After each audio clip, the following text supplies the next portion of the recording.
ko jotul wala ñu ko jàngul léegi ñu jàngal leen ko ñu leeral leen ko ci wolof bu leer moom dinañ respecté li mu bind lépp ngeen xool ba xam loolu am na lees di war a jàppee nit. texte bi ñu ngi ko tuddee moom taxawaalu baa ngi wéy mu ne président Ousmane Sonko yoon may na ko ba le 29 avril ngir mu ñaan ñu attewaat ko àpp boobu jeexagul waaye ay magistrat mooy ay attekat jël na ndogal ci attewaat ko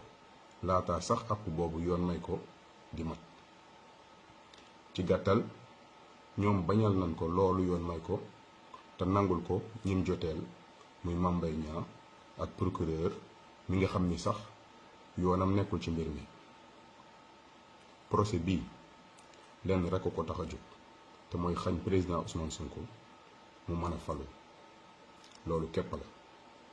moo tax parax ak gaawantu gi ngeen di gis yépp lenn rekk lay wane ñu bëgg lu neex buur moom mi nga xam ne palu président bi war a am le 25 février rekk a ko teree nelaw ñenn ci magistrat yi ñenn ci àttekat yi ñu néew a néew dogu nañ ci rendi fees te yekkal Macky Sall képp ku nekk ci kujje gi ngir moom mu xool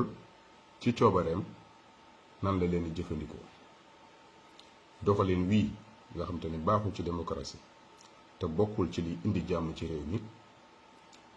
dafa war a dàkk ndax wax ji dëgg rek muy mujj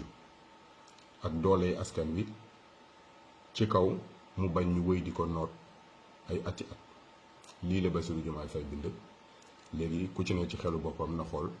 ndax am na luñ ci war a jàppee nit tëj